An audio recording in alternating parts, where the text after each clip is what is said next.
Let's talk about a kingdom on the edge. This is a story of conspiracy, betrayal, and a brutal assassination, all crammed into one of the shortest royal reigns you'll ever hear about. We're going to see how the fall of just one king can push an entire nation right to the brink of collapse. 2 years, that's it. That is the entire lifespan of a royal dynasty after its founder died. And to really understand how power can just completely crumble that fast, we've got to look at the incredibly short and incredibly violent reign of King Elah of Israel. Okay, so to really get why Elah's reign ended the way it did, we have to rewind things a little. We need to look at the bloody path his own father, Baasha, carved to get to the throne in the first place. You could say a deadly precedent had already been set. So, about 2 decades before our story with Elah starts, his dad, Baasha, grabs the throne by assassinating the king, a guy named Nadab. But, and this is key, he didn't stop there. He systematically wiped out Nadab's entire family. So Elah didn't just inherit a crown. He inherited a throne that was literally built on a foundation of bloodshed. Now, in the narrative, these events weren't just seen as, brutal politics as usual. This whole cycle of violent takeovers was actually seen as the fulfillment of divine judgment, a kind of prophetic warning against the ruling family. And believe me, it is a pattern we are about to see repeat itself. All right, so now let's turn to Elah himself. It's 886 BC, and he's now the king of the northern kingdom of Israel, ruling from the capital city of Tirzah. His time in the spotlight, though, would be incredibly brief. I mean, look at this.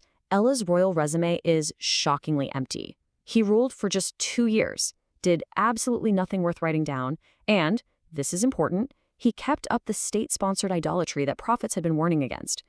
His reign isn't remembered for anything he did, but for how it ended and the moral decay it really stood for. So how does a king lose his throne and his life so fast? Well, it wasn't a foreign invasion. It wasn't a popular uprising. No, it was a conspiracy from inside his own inner circle. And it was all made possible by one single, drunken, fatal mistake. So let's meet the conspirator, a man named Zimri. Now, this wasn't some random enemy from a faraway land. Zimri was one of Elah's most powerful and supposedly most trusted military commanders. He was in charge of half the kingdom's elite chariot force. He had access, he had power, and as it turns out, he had a whole lot of ambition. This is where it all goes down. While his army is out laying siege to a city, where's King Elah?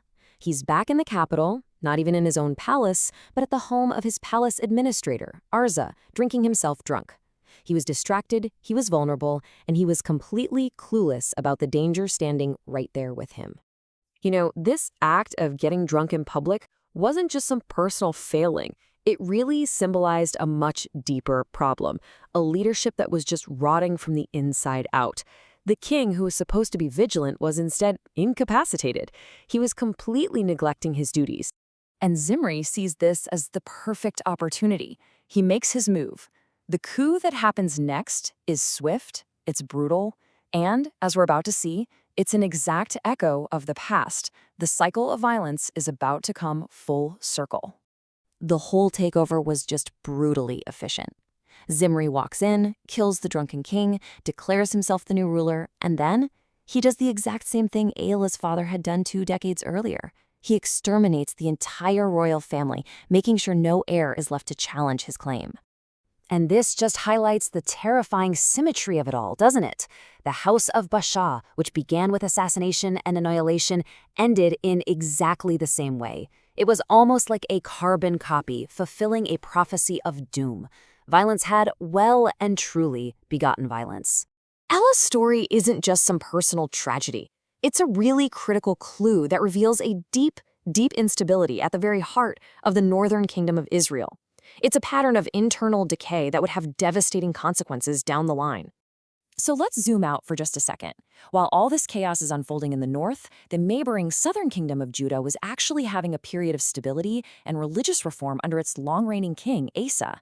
I mean, the contrast is stark. It throws Israel's turmoil into sharp relief.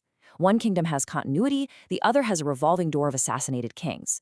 And all this instability, it had a final destination. The cycle of coups just kept going. Zimri himself would only last 7 days before he was overthrown. This constant internal weakness made Israel a prime target for rising empires, and it leads directly to its ultimate destruction and conquest by Assyria in 722 BC. So the 2-year reign of a negligent king becomes way more than just a historical footnote. It's a powerful case study in how nations can unravel from the inside. It wasn't an external enemy that brought down Elah's dynasty. It was betrayal from within, festering in a climate of moral and political decay. And that leaves us with a pretty timeless question. When leaders fail, who is it that ultimately pays the price?